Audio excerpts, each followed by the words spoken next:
আবরণ আছে, কি আছে? এই আবরণের নাম কি? প্লুরা। আর পানিটা জমে মূলত এই জায়গায়, মানে এই ফুসফুসের ভিতরে জমে না, ফুসফুসের বাইরে বা প্লুরার ভিতরে। কিসের ভিতরে? এই অসুখের নাম হলো প্লুরাল ইফিউশন। এটা কি বলে? ফুসফুসে পানি জমা। বুঝতে পারছেন? এটা খুবই ডেঞ্জারাস। এই পানি যত বেশি জমবে রোগীর শ্বাসকষ্ট তত বেশি হবে, দম বন্ধ হয়ে যাবে। প্লুরাল স্যাকের অভ্যন্তরে অতিরিক্ত তরল পদার্থ জমে যাওয়াকে প্লুরাল ইফিউশন বলা হয়। প্লুরাল ইফিউশন নিজে কোনো রোগ নয়, একটি রোগ অবস্থা বা ক্লিনিক্যাল কন্ডিশন। এটা নিজে কোনো রোগ নয়, রোগের লক্ষণ। এবার আসি এর কারণগুলো। এখানে সাধারণ কারণ দেওয়া আছে 7টা। কারণগুলো খুব মনোযোগ দিয়ে শুনবেন। পালমোনারি টিউবারকুলোসিস অর্থ হলো যক্ষা, ফুসফুসের যক্ষা। যাদের যক্ষা রোগ আছে তাদের এখানে পানি জমে। গ্লোবাল নিউমোনিয়া, নিউমোনিয়া রোগে পানি জমে। লাং ম্যালিগন্যান্ট ডিজিজ, ফুসফুসে ক্যান্সার হলে পানি জমে। যদি কারো ফুসফুসে ক্যান্সার হয় তাহলে এখানে পানি জমে। তারপরে বলছে কি সাবক্লিনিক ইনফারশন, ফুসফুসে রক্ত সঞ্চালন কমে গেলে পানি জমে। অর্থাৎ এই ফুসফুসে যদি ব্লাড সার্কুলেশন কম হয় পানি জমে। উদাহরণ হিসেবে মনে করেন রক্ত শূন্যতা রোগী, তার দেহে রক্তই নাই, তার ফুসফুসে পানি জমে যাবে। দেহে রক্ত কম থাকার কারণে ফুসফুস পর্যাপ্ত রক্ত পাবে না, ফলে রক্ত বা পানি জমে যাবে। প্যানক্রিয়াটাইটিস, অগ্নাশয়ের প্রদাহ, এটা পেটের একটা অসুখ। আমাদের পেটে যে প্যানক্রিয়াস আছে বা অগ্নাশয় আছে, অগ্নাশয়ের প্রদাহের কারণে ফুসফুসে পানি জমে। তারপরে বলছে cardiac failure, heart failure, heart ফেইলের কারণে ফুসফুসে পানি জমে। এই 7টা কারণ হলো প্রধান। তাহলে যাদের ফুসফুসে পানি জমছে মনে করবেন এই 7টার মধ্যে কোনো একটা আছে, কোনো একটা সমস্যা ওই রোগীর মধ্যে আছে। এর বাইরে আরো 4টা ছোট কারণ দেওয়া আছে, এই 9টা, আরো 9টা ছোট কারণ দেওয়া আছে। এই 9টা ছোট কারণেও ফুসফুসে পানি জমতে পারে। 1 নম্বর কি আছে? আঘাত। যে কোনো জায়গায় আঘাত পেলেই ফুসফুসে পানি জমে। হাতে আঘাত, পায়ে আঘাত, মাথায় আঘাত, পিঠে আঘাত, যে কোনো জায়গায় আঘাত পেলেই আপনার ফুসফুসে পানি জমতে পারে। নেফ্রোটিক সিনড্রোম, এটা কিডনির একটা অসুখ, কিডনি রোগ। যদি কারো কিডনিতে অসুখ থাকে, কিডনিতে সমস্যা থাকে, তার ফুসফুসে পানি জমে। 3 নম্বর লিভার সিরোসিস, লিভারের পচন রোগ। লিভারের কি রোগ? পচন রোগ। যাদের লিভার নষ্ট হয়ে গেছে, পচন ধরছে লিভারে, তাদের ফুসফুসে পানি জমবে। ম্যালনিউট্রিশন, অপুষ্টি, যারা খাওয়া দাওয়া ঠিক মতো করে না, পুষ্টির অভাব, তাদের ফুসফুসে পানি জমবে। 5 নম্বর লিম্ফোমা, লিম্ফোমা হলো রক্তের একটা রোগ। কিসের রোগ? রক্তের রোগ, লিম্ফোমা। এই লিম্ফোমার কারণেও মূলত ফুসফুসে পানি জমতে পারে। 6 নম্বর অ্যামোবিক লিভার অ্যাবসেস, লিভারে ফোড়া। ফোড়া হলে কোথায় ফোড়া হলে? লিভারে ফোড়া হলে। ফোড়া যে শুধু শরীরের বাইরে হয় বিষয়টা এরকম না, শরীরের ভিতরেও ফোড়া হয়। এর মধ্যে একটা ফোড়া হলো লিভার অ্যাবসেস, লিভারে ফোড়া হলে। লিভারে ফোড়া হলেও এই প্রবলেম হতে পারে। অ্যাকিউট রিউমেটিক ফিভার, বাতজ্বর, বাতজ্বরে আক্রান্ত ব্যক্তি ফুসফুসে পানি জমে। মিক্সিডিমা, মিক্সিডিমা হলো এক ধরনের হরমোন রোগ। কি রোগ? হরমোন রোগ, মিক্সিডিমা। এই মিক্সিডিমার কারণে ফুসফুসে পানি জমে। আর ইউরেমিয়া, রক্তে ইউরিয়ার পরিমাণ বৃদ্ধি পাওয়া। ইউরেমিয়া অর্থ হলো রক্তে ইউরিয়ার পরিমাণ বেড়ে যাওয়া। রক্তে ইউরিয়ার পরিমাণ বৃদ্ধি পাওয়ার কারণে আপনার ফুসফুসে পানি জমবে। তাহলে এই 9টা কারণ বড় না ছোট? ছোট। আর বড় কারণ কয়টা? 7টা। টোটাল কয়টা হলো? 16টা। এই 16টা কারণ মগজের মধ্যে রেখে দেবেন। যদি কোনো রোগীর ফুসফুসে পানি জমা নিয়ে আসে তাহলে এই 16টা কারণের মধ্যে হয় একটা তার ভিতরে আছে, অথবা 16টাই তার ভিতরে আছে।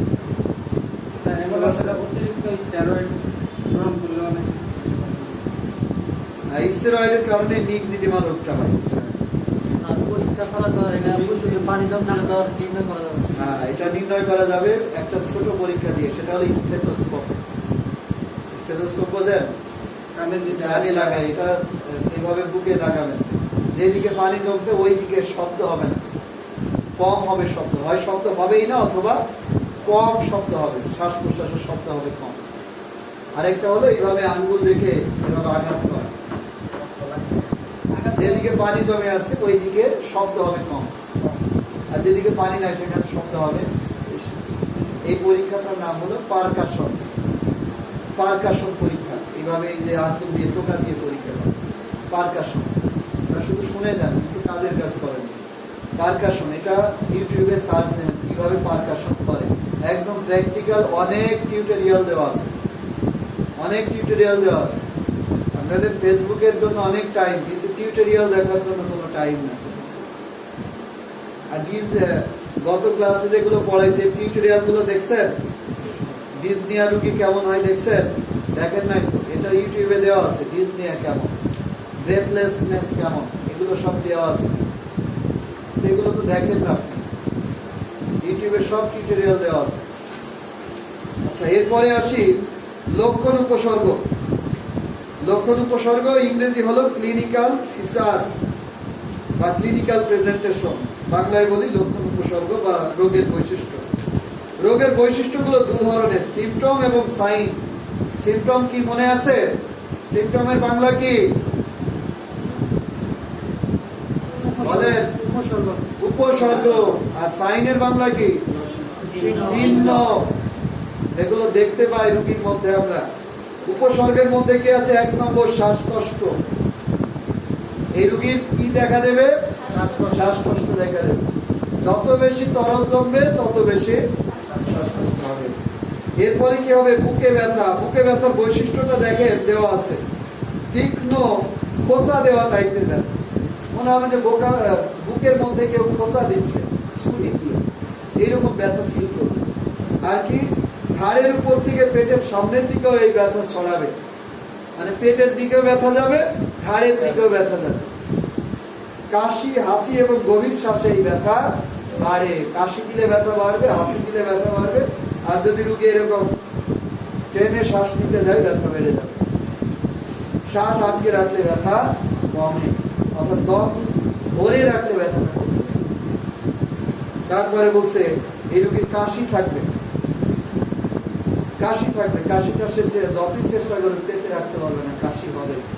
তারপরে বলছে কারণজনিত রোগের লক্ষণগুলো এখানে দেখা দেবে, অর্থাৎ যে কারণে তার এই বুকে পানি জমছে সেই কারণের লক্ষণগুলো দেখা দেবে। যদি তার নিউমোনিয়া থাকে নিউমোনিয়ার লক্ষণ দেখা দেবে, যদি তার আঘাত থাকে আঘাতের চিহ্নগুলো দেখা দেবে। এরপরে বলছে সাইন বা চিহ্ন, রোগী আক্রান্ত দিক চেপে শুয়ে থাকে।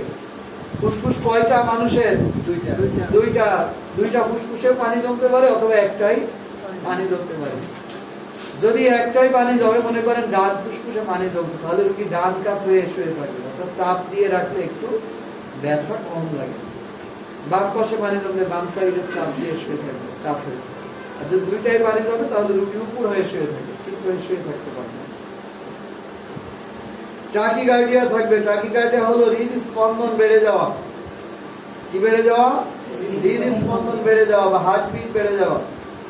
জ্বর থাকবে, শ্বাস প্রশ্বাসের হার বেড়ে যাবে, শ্বাস প্রশ্বাসের হার বা শ্বাস প্রশ্বাসের গতি বৃদ্ধি পাবে। ইন্সপেকশন, অনুসন্ধান করবো আমরা, আক্রান্ত দিকের বুকের নড়াচড়া কমে যাবে। যে পাশে ফুসফুসে পানি জমছে সেই পাশের ফুসফুসের মুভমেন্ট বা নড়াচড়া কি হবে? কমে যাবে, কমে যাবে। তারপরে বলছে প্যালপেশন, অনুধাবন করবো আমরা, যেমন ট্রাকিয়া ও অ্যাপেক্স গিট আক্রান্ত স্থানের বিপরীত দিকে সরে যাবে। ট্রাকিয়াটা কি? ট্রাকিয়া হলে এই যে শ্বাস নালিকা, এই যে শ্বাস মোটাটা, যদি ডান দিকে পানি জমে এই শ্বাসনালীটা বাম দিকে সরে যাবে, বাম দিকে পানি জমলে শ্বাসনালীটা ডান দিকে সরে আসবে। যে ফুসফুসে পানি জমবে সেটা কি সাইজে ছোট থাকবে না আরো বড় হবে? আরো বড় হবে। আর অ্যাপেক্স বিট, আমাদের এই যে হার্টে যেখানে বিট দেয় বাম দিকে, এই স্পন্দনের জায়গাটা আরো বাম দিকে সরে যাবে। ডান দিকে পানি জমলে বাম দিকে সরে যাবে, বাম পাশের ফুসফুসে পানি জমলে এটা আরো বাম দিকে সরে যাবে। ধাক্কা তারপরে বলছে প্যালপেশন। প্যালপেশনটা হলো অনুধাবন করা। ইন্সপেকশন অর্থ কি বললাম? ইন্সপেকশন মানে অনুসন্ধান করা, আর প্যালপেশন অর্থ অনুধাবন করা। অনুসন্ধান এক জিনিস আর অনুধাবন এক জিনিস। অনুধাবন মানে অনুভব করা, আর অনুসন্ধান মানে খুঁজে দেখা, খুঁজে বের করা। ঠিক আছে? কি অনুভব করবো আমরা? ট্রাকিয়া বুকের প্রসারণ কমে যায়, ভোকাল ক্রেমিটাস হ্রাস পায়। এখন এটা অনুভব করতে হবে আপনাকে, এই যে শ্বাসনালীটা এটা অনুভব করতে হবে, দেখতে হবে। ঠিক আছে? আর ভোকাল ক্রেমিটাসটা কি? ভোকাল ক্রেমিটাস হলো আমাদের এই যে কম্পন, আমাদের যে কথা বলার সময় কম্পন হয় না, এই কম্পনটা কমে যাবে, মানে রোগী চিৎকার করে আর কথা বলতে পারবে না। রোগীর সাউন্ড কমে যাবে, চিৎকার করে কথা বললেই বুকে ব্যথা লাগে। তারপরে বলছে পারকাশন। পারকাশন হয়েছে যেটা বললাম, আঙ্গুলের টোকা দিয়ে পরীক্ষা করা, যে এটা দিয়ে কোথাও পানি জমছে কিনা আমরা সহজে জানতে পারি। পারকাশন এইভাবে আমরা আঙ্গুল রাখবো, আঙ্গুল রাখার পরে এই ডান হাতের মধ্যম আঙ্গুল দিয়ে এরকম আঘাত করবো, আঘাত করবো, এইভাবে আঘাত করবো। যে জায়গাতে পানি জমছে সেই জায়গায় শব্দ হবে কম, অনেকটা ভরা কলসি আর খালি কলসির মতো। পার্থক্য বোঝেন? সাউন্ড বেশি হয় কোনটায়? খালি কলসি। সাউন্ড কিভাবে বুঝে আমরা? এইভাবে টোকা দিয়ে না, টোকা দিয়ে এইভাবে বুকে কোথাও পানি জমছে কিনা, আমাদের এই যে হাড়ের উপরে আঙ্গুল রাখলে কিন্তু হবে না। এই যে হাড়ের যে গ্যাপ আছে, গ্যাপে গ্যাপে আঙ্গুল রাখতে হবে। এইভাবে গ্যাপে গ্যাপে এইভাবে আঙ্গুল রাখবেন।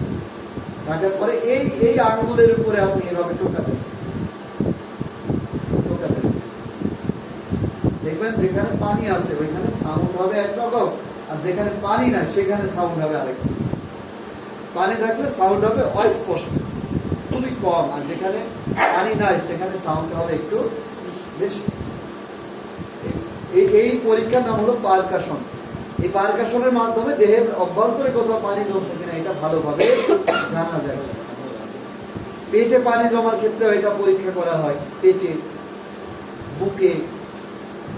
তারপরে বলছে অস্কালটেশন। অস্কালটেশন অর্থ হলো শ্রবণ করা। অস্কালটেশন অর্থ কি? শ্রবণ করা। কি দিয়ে শ্রবণ? কি শ্রবণ করবো আমরা? সাউন্ড, শব্দ। কি শব্দ? যেমন ইনফিউশন অঞ্চলে ব্রেথ সাউন্ড থাকে না কিংবা কমে যায়। স্টেথোস্কোপ দিয়ে যখন আমরা শব্দ শুনবো তখন দেখবো যেখানে পানি আছে সেখানে কোনো শব্দই হচ্ছে না, আর যেখানে পানি নাই সেখানে শব্দ হচ্ছে অথবা শব্দ কম হচ্ছে। তারপরে বলছে ভোকাল রিজোনেন্স অনুপস্থিত বা কমে যায়, অর্থাৎ ওই যে কম্পন, গলার যে আওয়াজ, এই আওয়াজও আর ঠিকভাবে হয় না। এবার আসি পরীক্ষা নিরীক্ষা। পরীক্ষা নিরীক্ষা দেওয়া আছে? দেওয়া নাই। পরীক্ষা নিরীক্ষা গুলো লিখে নেন। পরীক্ষা নিরীক্ষাকে ইংরেজিতে কি বলে? পরীক্ষা নিরীক্ষা ইংরেজি কি বলেন? টেস্ট কি? টেস্ট পড়াইছি আপনাদের প্রথম ক্লাসে? কি টেস্ট পড়াইছিলাম? ম্যানেজমেন্ট, ডিজিজ ম্যানেজমেন্টের মধ্যে কি ছিল? টেস্ট ছিল। এখানে কি ছিল? গাধা নাকি? আরে একদিনে পড়াই আর একদিনে বলে, 4-5টা ক্লাস আগে পড়াইছি, বলে গেছি। আজব তো। ইনভেস্টিগেশন বা ডায়াগনোসিস। ইনভেস্টিগেশন অর্থ হলো পরীক্ষা নিরীক্ষা করা, ডায়াগনোসিস শব্দের অর্থ হলো পরীক্ষা নিরীক্ষা করা। ইনভেস্টিগেশন বা ডায়াগনোসিস। কোন প্রেসক্রিপশনে দেখছেন কোন ডাক্তার টেস্ট লিখছে? এইটা লিখছে টেস্ট, এইটা লিখছে, কোন জায়গায় দেখছেন? তো বললেন কেন এটা? কি লেখে? Investigation, investigation, investigation. অথবা লেখে ডায়াগনোসিস, ডায়াগনোসিস। আপনারা পড়তেছেন মেডিকেল, আর যদি রোগীর ভাষায় কথা বলেন হবে? রোগী বলবে যে ডাক্তার আমাকে টেস্ট দিছে, কারণ রোগীকে এই জিনিসগুলো মনে রাখতে পারবে। ডাক্তার বললে যে আপনি ইনভেস্টিগেশন করে আসেন, যান। রুগী তো ডাক্তারের চেম্বার থেকে বের হয়ে ভুলে যাবে, ইনভেন না কি যেন বললো আর মনে থাকবে না, ক্ষমতাও না এই বড় বড় স্বপ্ন মনে রাখবে। তখন ডাক্তার বলে যা টেস্ট করাই আনে। এটা বোঝানোর জন্য, আপনারা তো রুগী হবেন না, রুগী হওয়ার ধান্দা আছে, ঠিক আছে? ইনভেস্টিগেশন বা ডায়াগনোসিস এর অর্থ হলো পরীক্ষা নিরীক্ষা। এই পরীক্ষা নিরীক্ষা গুলোকে আমরা এই যে সংক্ষেপে আই/ভিজি মানে ইনভেস্টিগেশন, পরীক্ষা নিরীক্ষা দেবো। 1 নম্বর পরীক্ষা সিবিসি রক্ত পরীক্ষা, এটা 2 নম্বর ইউরিন আরএমই, এগুলো প্রস্রাবের পরীক্ষা 2 নম্বরটা। 3 নম্বর স্পুটাম ফর সিএস, এটা কফের পরীক্ষা, কফ 3 নম্বরটা। 4 নম্বর চেস্ট এক্সরে, চেস্ট এক্সরে পিএভিউ, এটা হলো বুকের এক্সরে। এই 4টা পরীক্ষা অন্তত করলে জানা যাবে যে তার অবস্থাটা কি। এখন বুকে পানি জমে আছে কি নাই, তার জন্য 4 নম্বর পরীক্ষাটা করলেই ধরা পড়ে। মানে বুকের একটা এক্সরে করলেই ধরা পড়বে যে এটা পানি আছে কি নাই, বুঝতে পারছেন? এই পিএ অর্থ হলো পোস্টেরিয়র অ্যান্টেরিয়র, পোস্টেরিয়র অর্থ হলো পিছনে, অ্যান্টেরিয়র অর্থ হলো সামনে। মানে বুকের সামনের দিকের একটা ছবি নিতে হবে, বুকের পিছনের দিকের একটা ছবি নিতে হবে। এই এটাকে পিএ ভিউ বলে, পোস্টেরিয়র অ্যান্টেরিয়র ভিউ, সামনে পিছনে একটা ছবি। তো পরীক্ষা নিরীক্ষা গুলো যখন আমরা করে ফেললাম, এরপরে আমরা আসি এবার চিকিৎসায়। চিকিৎসার মধ্যে কি আছে? প্লুরাল ইনফেকশনের চিকিৎসা, সাধারণ ব্যবস্থাপনা, যেমন হাসপাতালে ভর্তি করা, বিছানায় বিশ্রাম, অক্সিজেন প্রয়োগ করা। বলেন তো অক্সিজেন কেন দিচ্ছে আমরা? কিসের জন্য দিচ্ছে অক্সিজেন? শ্বাসকষ্ট নিরাময়ের জন্য।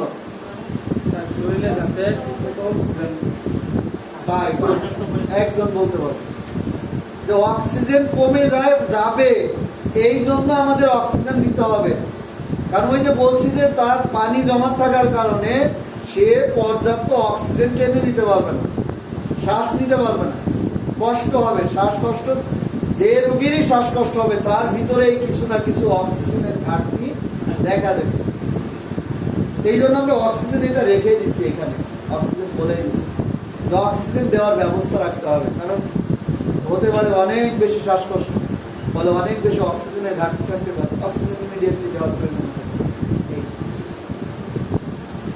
অক্সিজেন যখন আমরা দেব তখন তার অটোমেটিক্যালি শ্বাসকষ্টটা আস্তে আস্তে আস্তে আস্তে কমে যাবে। ঔষধের মধ্যে আছে অ্যানালজেসিক, ব্যথার জন্য NSAIDs, এটা হলো অ্যানালজেসিকের একটা গ্রুপের নাম। এই গ্রুপের মধ্যে 15 থেকে 20টা ওষুধ আছে। এসিক্লোফেনাক, ডাইক্লোফেনাক, ন্যাপ্রক্সেন, ইটোরোলাক, আইবুপ্রোফেন, ইন্ডোমেথাসিন, এরকম প্রায় 15 থেকে 20টা ব্যথার ওষুধ আছে। এই গ্রুপের নাম হলো NSAID, এনসাইড বলি আমরা। এই ব্যথার ওষুধ দেবো কারণ বুকে ব্যথা থাকবে তীব্রতর। তারপরে কি দেবো আমরা?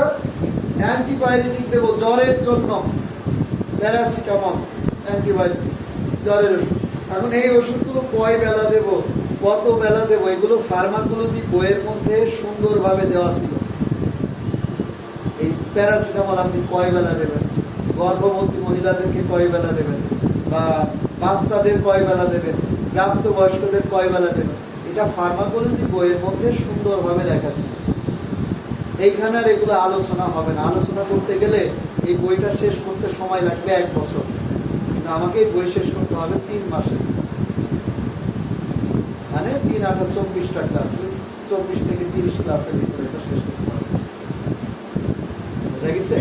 এই আর কি বলছে? সার্জিক্যাল অপারেশনের মাধ্যমে অতিরিক্ত প্লুরাল ফ্লুইড বের করে আনা। এখন এই যে পানি জমে আছে বুকের ভিতরে, এই পানিটাকে বের করে আনতে হবে। বের করে আনবো কিভাবে? এটা 2 ভাবে বের করা হয়। একটা হলো সিরিঞ্জের মাধ্যমে। কিসের মাধ্যমে? সিরিঞ্জের মাধ্যমে। যে পাশে পানি জমছে ওই পাশে লম্বা সিরিঞ্জ থাকে, সুই থাকে। প্রথমে লোকাল অ্যানেস্থেসিয়া দিয়ে অবশ করা হয়, এরপরে ভিতরে সুই ঢুকাই দিয়ে এইভাবে টেনে পানি বের করে আনা হয়। যদি অতিরিক্ত পানি জমে, প্রতিদিন পানি জমে, সকালে একবার বের করছে, দুপুরে আবার জমে গেছে, এখন বারবার তো বের করতে গেলে রোগী কান্নাকাটি শুরু করে দেবে, বারবার যদি এইভাবে সুই ঢুকায়, তাহলে সেক্ষেত্রে কি করি আমরা? সেক্ষেত্রে আমরা ক্যাথেটারাইজেশন করে দিই। কি করে দিই? ক্যাথেটারাইজেশন। যে পাশে পানি জমছে ওই পাশটা ছিদ্র করে স্যালাইনের নলের মতো এক ধরনের ক্যাথেটার টিউব পাওয়া যায়, টিউবগুলো ঢুকাই দিয়ে সেলাই করে দিই। এরপরে ওই টিউবের আরেক প্রান্তে ওই ইউরিন ব্যাগের মতো থাকে, ইউরিন ব্যাগ সেট করে দিই। এরপরে এই পানিটা অটোমেটিক্যালি এসে ব্যাগে জমা হয়, আমরা শুধু ব্যাগের মুখটা খুলে পানিটা ফেলে দিই, আর বারবার সুই ফুটানোর দরকার নেই। এটা কাদের? যাদের অতিরিক্ত ফ্লুইড জমে তাদের ক্ষেত্রে এই ক্যাথেটার করতে হয়। আর যাদের দেখা গেছে যে অল্প ফ্লুইড আছে বা সকালে বের করার পরে আর বেশি ফ্লুইড জমে নাই, তাদের ক্ষেত্রে ওই সিরিঞ্জ দিয়ে বের করে আনলেই যথেষ্ট। বোঝা গেছে? এটাকে সার্জিক্যালের মধ্যে। এর পাশাপাশি বলছে প্রকৃত কারণ নির্ণয় করে সে অনুযায়ী চিকিৎসা দিতে হবে। আমরা তো জানি না যে তার ভিতরে কি কারণ আছে, কি কারণ থাকবে। যে কারণ থাকবে সেই কারণ অনুযায়ী তাকে ট্রিটমেন্ট করতে হবে। যদি তার টিবি থাকে টিবি ট্রিটমেন্ট করতে হবে, যদি নিউমোনিয়া থাকে নিউমোনিয়া ট্রিটমেন্ট করতে হবে, যদি আঘাতপ্রাপ্ত হয় আঘাতের ট্রিটমেন্ট করতে হবে। যে রোগটা থেকে থাকবে সেই রোগের চিকিৎসা দিলে পানি জমাটা আস্তে আস্তে আস্তে আস্তে কমে যাবে, বন্ধ হয়ে যাবে। মনে করেন নিউমোনিয়া ছিল, নিউমোনিয়াও সেরে যাবে, তার পানি আর নতুন করে আর পানি জমবে। বুঝতে পারছেন? এখানে অনেকগুলো শব্দ অর্থ দেওয়া আছে, 68 পৃষ্ঠায় শব্দ অর্থগুলো দেওয়া আছে এখানে। এরপরে চলে আসি নিউমোনিয়া, 70 নম্বর পৃষ্ঠা। রোগের নাম কি? নিউমোনিয়া। নিউমোনিয়া একটি সংক্রামক রোগ। কি রোগ? সংক্রামক রোগ। নিউমোনিয়া সংক্রামক রোগ। এটা জীবাণুর কারণে হয়। কিসের কারণে? আপনাদেরকে বলছিলাম দু ধরনের রোগ আছে, সংক্রামক রোগ আর অসংক্রামক রোগ। এই নিউমোনিয়াটা হলো সংক্রামক রোগ, এটা জীবাণুর কারণে হয়। এবং এই রোগটা ফুসফুসের, কোথায়? এই ফুসফুসের রোগ। এটা ফুসফুসে হয়, ফুসফুসে।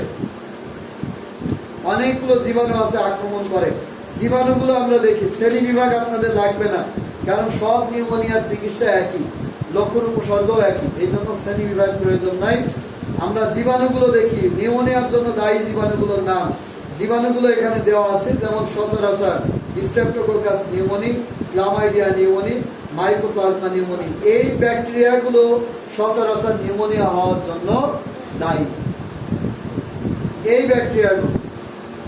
তারপরে কি আছে? সচরাচর হয় না এমন হ্যামোফিলাস ইনফ্লুয়েঞ্জি, স্টাফিলোকোকাস অরিয়াস, ক্লামাইডিয়া সিটাসি, কক্সেলা বার্নেটি, ক্লেবসিলা। এই উপরে 3টা আর নিচের 5টা, এই 8টা জীবাণু ব্যাকটেরিয়া। এদের পরিচয় কি? এরা ব্যাকটেরিয়া। এই ব্যাকটেরিয়াগুলো হয় শ্বাসে, বাতাসের মাধ্যমে, হয় স্পর্শের মাধ্যমে। শরীরের ভিতরে গেলেই আপনার নিউমোনিয়া রোগ সৃষ্টি করে দেবে। এবার আসি এর লক্ষণ উপসর্গ। নিউমোনিয়া রোগীর লক্ষণ উপসর্গগুলো কি কি? ফিভার ও রাইগর, কাঁপুনি দিয়ে জ্বর আসে। ম্যালাইস, শরীর ব্যথা করে। অ্যানোরেক্সিয়া, ক্ষুধামন্দা। ডিসনিয়া, শ্বাসকষ্ট। কফ বা কাশি। পুরুলেম স্পুটাম, ঘন ঘন কফ আসে, ঘন কফ, যেটাকে বাংলায় গয়ার বলি আমরা। ওই যে হলুদ বা হলদেটে টাইপের যে সাদা কফ বের হয় কাশির সাথে, এটাকে গয়ার বলে। হ্যামোপ্টাইসিস, হ্যামোপ্টাইসিস অর্থ কি? রক্ত কাশি, বুকে ব্যথা থাকে। সাইনোসিস থাকতে পারে, অর্ধচেতন অবস্থা হতে পারে। টাকিপনিয়া, টাকিপনিয়া শব্দের অর্থ শ্বাস প্রশ্বাসের গতি বৃদ্ধি পাওয়া। শ্বাস প্রশ্বাসের গতি বৃদ্ধি পাওয়াকে বলা হয় টাকিপনিয়া, মানে ঘন ঘন শ্বাস নেওয়া। হ্যাঁ, অর্ধচেতন অবস্থা মানে এই জ্ঞান আছে জ্ঞান নাই, এটাকে অর্ধচেতন অবস্থা বলে। টাকিপনিয়া হলো ঘন ঘন শ্বাস নেওয়া। টাকিকার্ডিয়া হলো হৃদস্পন্দন বেড়ে যাওয়া। আর হাইপোটেনশন হলো নিম্ন রক্তচাপ। নিম্ন রক্তচাপ। বুকের প্রসারণ কমে যাবে, পারকাশনে ডাল সাউন্ড পাওয়া যাবে। ব্রঙ্কিয়াল ব্রিদিং অস্বাভাবিক থাকবে, শ্বাস প্রশ্বাসের শব্দটা থাকবে অস্বাভাবিক, ঘর ঘর ঘর ঘর শব্দ হবে বুকের মধ্যে, পানি জমে আসছে এই জন্য। পরীক্ষা নিরীক্ষা 3টা পরীক্ষা করি, রক্ত পরীক্ষা, বুকের এক্সরে আর স্পুটাম পরীক্ষা। স্পুটাম হলো কফ পরীক্ষা, কফ পরীক্ষা আমরা করব। এবার আসি, এর জটিলতাগুলো প্রয়োজন নাই। নিউমোনিয়ার চিকিৎসাটা দেওয়া আছে 76 পৃষ্ঠায়। রোগীকে হাসপাতালে ভর্তি করতে হবে। কোথায়? হাসপাতালে। অক্সিজেন দিতে হবে, ইন্ট্রাভেনাস ফ্লুইড দিতে হবে, মানে আইভি স্যালাইন দিতে হবে। কি দিতে হবে? আইভি স্যালাইন, হয় ডিএ অথবা ডিএনএস। কি স্যালাইন দেব? হয় ডিএ অথবা ডিএনএস, এই স্যালাইন দেব। আর বাচ্চা যদি হয় তাহলে বেবি স্যালাইন, বাচ্চা হলে বেবি স্যালাইন। এই স্যালাইন গুলো দেখুন একটা দেব।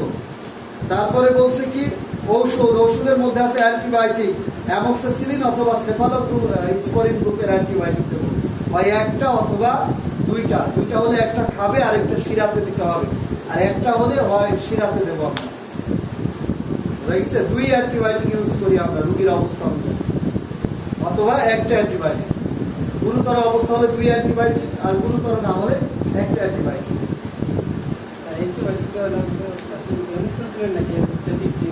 যে কোনো অ্যান্টিবায়োটিক, পেনিসিলিন গ্রুপ অথবা সেফালোস্পোরিন। তারপরে বলছে অ্যান্টিপাইরেটিক, এটা জ্বরের জন্য ব্যবহার করব। 3 নম্বর দিয়ে লেখেন, এখানে 2 পর্যন্ত দেওয়া আছে। 3 নম্বর দিয়ে লেখেন অ্যান্টিকফ। অ্যান্টিকফ মানে কি? কাশির ওষুধ। গুড, অ্যান্টিকফ, এটা 3 নম্বর। 4 নম্বর দিয়ে লেখেন অ্যান্টিহিস্টামিন। অ্যান্টিহিস্টামিন যদি তার নাক দিয়ে পানি ঝরে। 5 নম্বর দিয়ে লেখেন ব্রঙ্কোডাইলেটর। ব্রঙ্কোডাইলেটর কেন? শ্বাসকষ্টের জন্য ব্রঙ্কোডাইলেটর। এইগুলো ব্যবহার করব। রোগীর অবস্থা অনুযায়ী এই ওষুধগুলো আমরা ব্যবহার করব। বুঝা গেছে? এই ছিল আমাদের আজকের আলোচনা।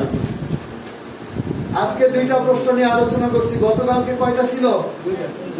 4টা। এই 4টা প্রশ্ন এবং গত সপ্তাহে একটা প্রশ্ন, এই 5টা প্রশ্নের উপরে আপনাদের আগামী সোমবার ক্লাস টেস্ট হবে। ঠিক আছে? আগামী সোমবার মিস হবে না, আগামী সোমবার ক্লাস টেস্ট হবে 5টা প্রশ্নের উপরে।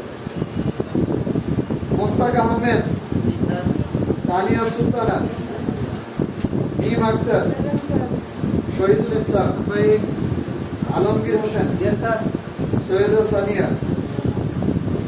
পপি আক্তার, মিথিলা রানী দেবনাথ, শরীফা আক্তার,